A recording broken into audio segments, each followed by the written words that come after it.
अयोध्या यानी राम की नगरी। दोस्तों 500 सालों से विवादों में रहने के बाद ये नगरी आखिरकार अपने गौरव को फिर से हासिल करने जा रही है। जब से राम जन्मभूमि का विवाद सुलझा है, देखा जाए तो तभी से यूपी गवर्नमेंट अयोध्या को एक वर्ल्ड क्लास सिटी बनाने के लिए भरपूर प्रयास कर रही है। फिर चाहे वो न्यू अयोध्या प्रोजेक्ट हो, अयोध्या मास्टर प्लान 2031 हो या फिर अयोध्या विजन 2047। दोस्तों गवर्नमेंट अयोध्या के इंफ्रास्ट्रक्चर से लेकर सिटी प्लानिंग और टूरिज्म को बढ़ाने के साथ साथ अयोध्या को एक हाईटेक सिटी बनाने पर फोकस कर रही है और अब तक अयोध्या के डेवलपमेंट के लिए कुल 32,000 करोड़ का बजट एलोकेट हो चुका है। साथ ही यूपी को $1 ट्रिलियन इकोनॉमी बनाने के लक्ष्य में अयोध्या को एक बड़े प्लेयर के रूप में देखा जा रहा है। दोस्तों अयोध्या की गिनती आज यूपी के साइबर सिटी हब कहे जाने वाले नोएडा और ग्रेटर नोएडा जैसे बड़े शहरों से हो रही है।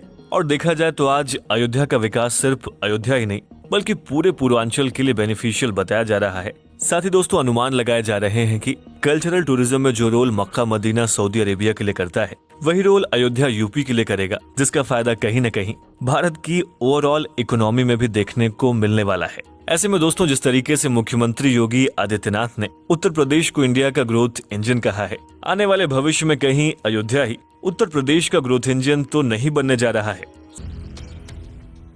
अयोध्या के इम्पोर्टेंस और विकास कार्यों को जानने से पहले आइए एक बार ब्रीफ में अयोध्या के इतिहास और अयोध्या से जुड़े विवादों को जान लेते हैं, क्योंकि इसे जानकर ही आप समझ पाएंगे कि आखिर अयोध्या यूपी गवर्नमेंट के लिए इतनी जरूरी क्यों है। दोस्तों अयोध्या को हिस्टोरिकली साकेत के नाम से भी जाना जाता था। बौद्ध और जैन ग्रंथों के मुताबिक एक ऐसा प्लेस था जहां पर भगवान बुद्ध और महावीर ने अपनी लाइफ का लंबा टाइम गुजारा।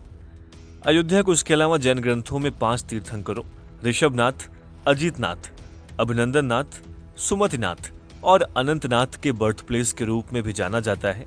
लेकिन दोस्तों अयोध्या इन सबसे ज्यादा भगवान श्री राम की जन्मभूमि को लेकर वर्ल्ड फेमस है और हिंदू आस्था का केंद्र होने के कारण अयोध्या को हिंदुओं के लिए 7 सबसे महत्वपूर्ण तीर्थस्थलों में से पहला माना गया है। दोस्तों अयोध्या विवाद की शुरुआत तब होती है जब आज से लगभग 500 साल पहले बाबर के जनरल मीर बाकी के आदेश पर भगवान राम के जन्मस्थान पर खड़े एक मंदिर को तोड़ दिया गया और उसके मलबे जिससे मस्जिद का निर्माण हुआ उसे बाबरी मस्जिद का नाम दिया गया। इसके बाद से लगभग हर सेंचुरी में हिंदू और मुस्लिम्स के बीच इस रीजन के आधिपत्य को लेकर विवाद चलता रहा। देखा जाए तो दोनों ही पक्ष इस पर अपना अधिकार बताते रहे और आजादी के बाद ये विवाद अपने चरम सीमा पर पहुंच गया। दरअसल दोस्तों ऐसा इसलिए हुआ क्योंकि बाबरी विध्वंस जैसे इंसिडेंट ने अयोध्या को एक मिलिट्री बेस के रूप में तब्दील कर दिया। सालों तक अदालत में इसके आधिपत्य को लेकर दोनों ही पक्षों द्वारा केस लड़ा गया और आखिरकार 9 नवंबर साल 2019 को सुप्रीम कोर्ट ने डिस्प्यूटेड लैंड पर एक मंदिर बनाए जाने का फैसला दे दिया। साथ ही फैसले में 2.77 एकड़ जमीन को हिंदू ट्रस्ट को सौंप दिया गया और सरकार ने भी मुस्लिम पक्ष सुन्नी सेंट्रल वक्फ बोर्ड को एक मस्जिद बनाने के लिए ऑप्शनल 5 एकड़ जमीन देने का ऐलान किया। दोस्तों सुप्रीम कोर्ट के फैसले के बाद दोनों ही पक्षों ने न सिर्फ फैसले को शांतिपूर्वक एक्सेप्ट किया बल्कि समझदारी का परिचय देते हुए भी पूरी दुनिया को यह दिखा दिया कि भारतीय अपने जुडिशियल सिस्टम में कितना विश्वास रखते हैं।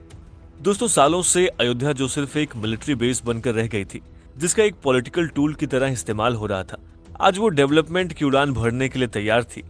और देखा जाए तो 5 अगस्त 2020 ये वो तारीख है जब राम मंदिर का निर्माण शुरू हो गया।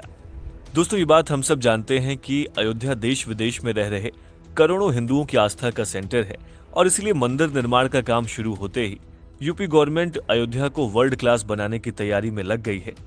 फिलहाल करंट टाइम में अयोध्या 5.5 लाख की पॉपुलेशन वाला शहर है और अनुमान लगाया जा रहा है कि अयोध्या की जनसंख्या 2031 तक 12 लाख तक पहुंच जाएगी।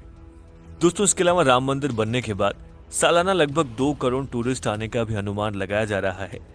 लेकिन देखा जाए तो अयोध्या की प्रेजेंट कंडीशन इतनी बड़ी क्वांटिटी में लोगों को एकोमोडेट करने के लिए तैयार नहीं है। देखा जाए तो मौजूदा समय में अयोध्या में सिर्फ 17 होटल्स और 600 रूम्स अवेलेबल हैं, जबकि फ्यूचर में 25,000 से अधिक रूम्स की नीड होने वाली है। और इन्हीं सब बातों को ध्यान में रखते हुए यूपी गवर्नमेंट ने कई प्रोजेक्ट लॉन्च किए हैं, जिससे अयोध्या अपनी प्राचीन धरोहरों को मेंटेन रखते हुए एक हाईटेक एडवांस सिटी बनने की ओर अपने कदम बढ़ा रही है। दोस्तों ये सभी प्रोजेक्ट डायरेक्ट और इनडायरेक्ट तरीके से सिर्फ अयोध्या ही नहीं बल्कि पूरे पूर्वांचल को भी विकास के दायरे में ला रहे हैं।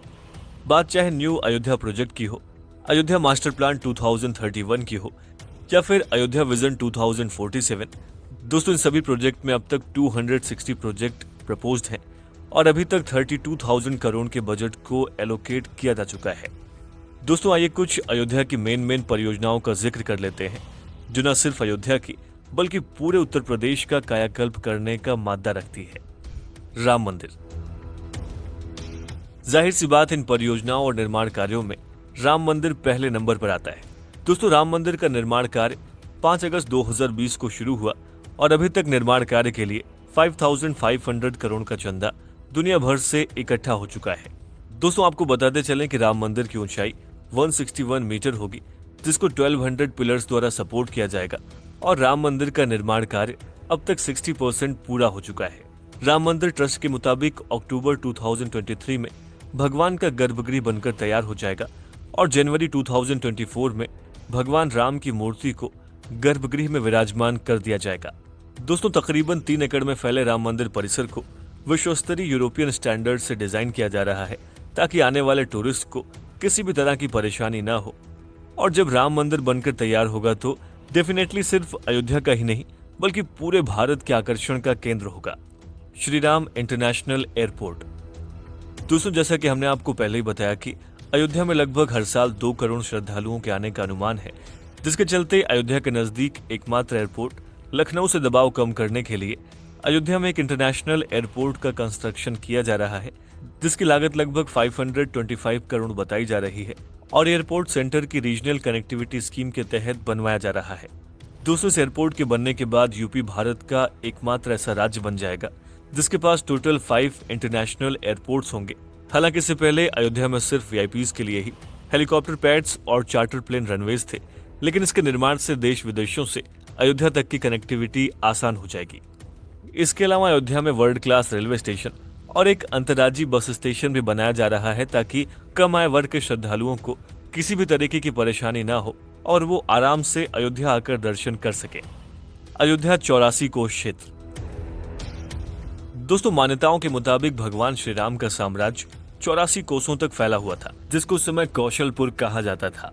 देखा जाए तो अयोध्या मास्टर प्लान 2031 के तहत अयोध्या सहित 5 जिले यानी बस्ती, अंबेडकर नगर, बाराबंकी और गोंडा को जोड़ते हुए एक 235 किलोमीटर लंबा परिक्रमा मार्ग बनाया जा रहा है जिसे NH227B का नाम दिया गया है और इस पर टोटल 4,200 करोड़ रुपए खर्च किए जा रहे हैं। अनुमान लगाया जा रहा है कि इस मार्ग के बनने से न सिर्फ अयोध्या ही बल्कि इससे सटे बाकी पूर्वांचल जिलों को भी विकास में मदद मिलेगी। गुप्तार घाट से नया घाट, रिवर फ्रंट या रामलैंड।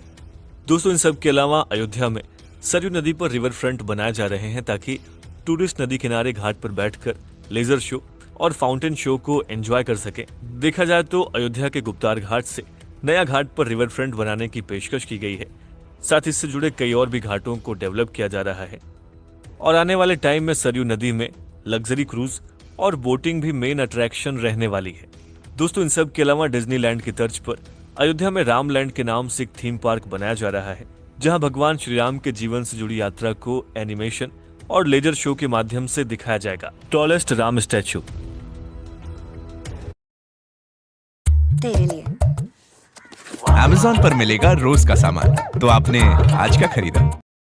दोस्तों अयोध्या में भगवान श्री राम का अब तक का सबसे बड़ा स्टैचू बनने वाला है जिसकी लंबाई 251 मीटर होने वाली है, जबकि स्टैचू ऑफ यूनिटी दुनिया का सबसे ऊंचा स्टैचू है और उसकी लंबाई सिर्फ 182 मीटर ही है। भगवान राम की 251 मीटर ऊंची मूर्ति बनाने की परियोजना के लिए 2,500 करोड़ का बजट एलोकेट किया गया है और देखा जाए तो इस पर काम भी शुरू हो गया है जो बनने के बाद अयोध्या के मुख्य आकर्षणों में से एक होगा। Common building code. जयपुर जिसे पिंक सिटी कहा जाता है अपने कॉमन बिल्डिंग कोड की वजह से भारत के सबसे सुंदर शहरों में से एक माना जाता है। देखा जाए तो कॉमन बिल्डिंग कोड यानी जहां घरों के रंग से लेकर उनका बाहरी आर्किटेक्चर सेम हो, ऐसा करने में शहर की खूबसूरती में 4 चांद लग जाते हैं। और कुछ इसी तरीके से मास्टर प्लान 2031 में अयोध्या में राम मंदिर के आसपास की सभी बिल्डिंग्स का डिजाइन सेम कलर में रखा जाएगा ताकि अयोध्या भी और दर्शनीय और शोभनीय लगे। और दोस्तों अयोध्या के घरों की दीवारों पर रामायण से जुड़े कई वृत्तांत दीवारों पर उकेरे जाएंगे। ईज ऑफ लिविंग योजना। दोस्तों ईज ऑफ लिविंग प्लान के अंतर्गत फ्यूचर में अयोध्या की बढ़ती जनसंख्या की जरूरतों को ध्यान में रखते हुए विकास परियोजनाएं की जाएंगी, नए होटल्स और धर्मशालाएं बनाई जाएंगी और अयोध्या डेवलपमेंट अथॉरिटी द्वारा शहर को अनियमित बस्तियों के बसाव से बचाया जाएगा और इसके स्थान पर नई सिस्टमैटिक बस्तियां भी बसाई जाएंगी। इन सब के अलावा सीवेज सिस्टम को और दुरुस्त किया जाएगा, शहर के अंदर का रोड स्ट्रक्चर भी सही किया जाएगा। साथ ही पार्किंग की समस्या से निजात पाने के लिए पार्किंग लॉट्स बनाए जाएंगे ताकि पर्व के समय पर किसी भी तरीके का मिसमैनेजमेंट ना होने पाए। Eco friendly tourism.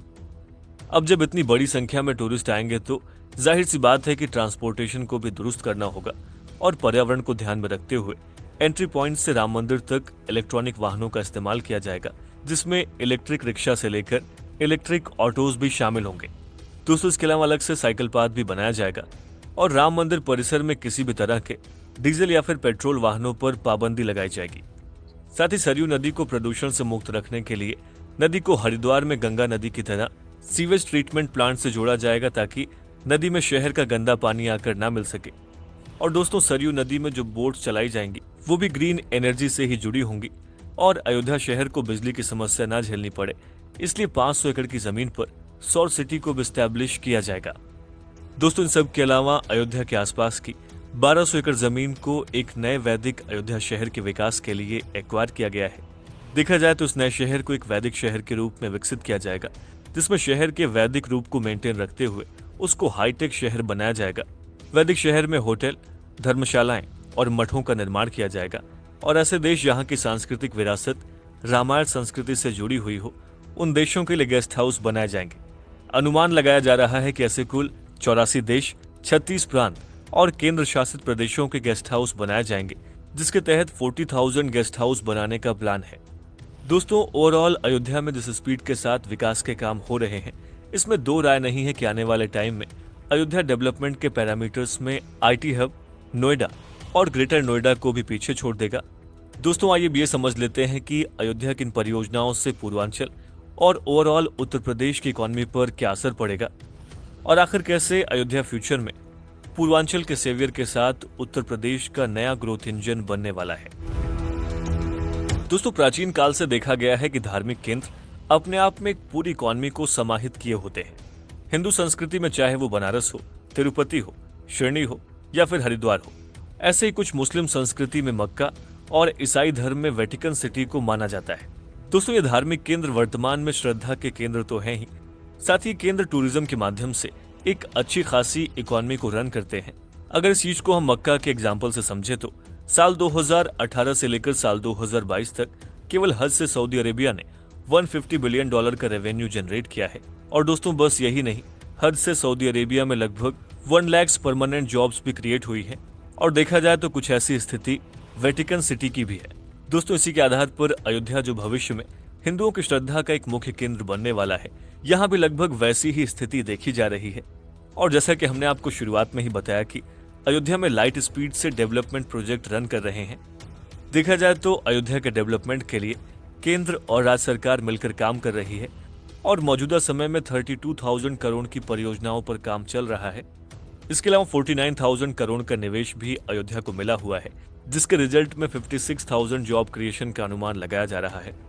साथ ही डिस्ट्रिक्ट लेवल इन्वेस्टर्स मीट में ही लगभग 19,000 करोड़ का इन्वेस्टमेंट मिला हुआ है, जिसमें 6,176 करोड़ सिर्फ टूरिज्म सेक्टर को मिला है।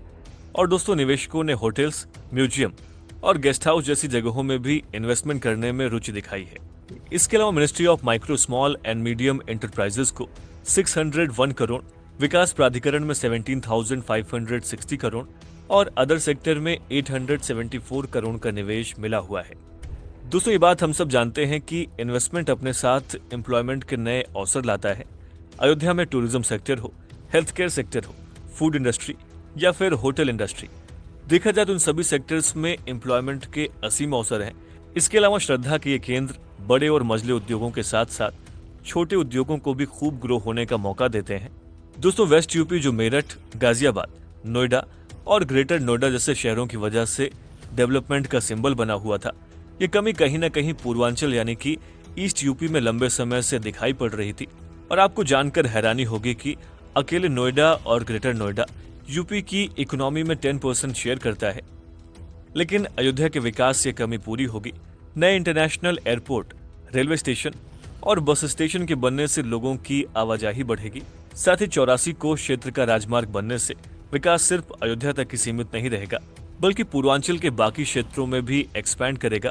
और ये तय माना जा रहा है कि राम मंदिर के निर्माण कार्य के पूरा होने के बाद अयोध्या टूरिज्म में डेफिनेटली भारत के बाकी धार्मिक केंद्रों को पीछे छोड़ देगा। दोस्तों, अयोध्या शहर जो सालों से विवादों का केंद्र रहा, अयोध्या के नाम पर पॉलिटिकल पार्टीज ने खूब रोटियां सेकी। अब कुछ ही समय में अयोध्या अपने स्वरूप में आएगा, जिसका ये शहर हमेशा से हकदार था। इन्वेस्टमेंट, प्रोजेक्ट्स और डेवलपमेंट से अयोध्या जल्द ही वर्ल्ड क्लास सिटी की लिस्ट में अपना नाम दर्ज कराएगा। और दोस्तों, अयोध्या के एक धार्मिक और सांस्कृतिक नगर से होकर पूरे क्षेत्र की फ्यूचर ग्रोथ बनने की यात्रा देखने लायक होगी। साथ ही अयोध्या शहर फ्यूचर में लोगों को आंतरिक शांति के साथ एक बेहतर जीवन जीने के सही अवसर भी प्रदान करेगा। और ये लंबे समय से पूर्वांचल में चल रहे विकास के अकाल को खत्म कर सिर्फ पूर्वांचल ही नहीं बल्कि पूरे यूपी का ग्रोथ इंजन होगा।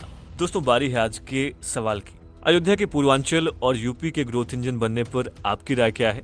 हमें इस वीडियो के कमेंट बॉक्स में जरूर लिखें।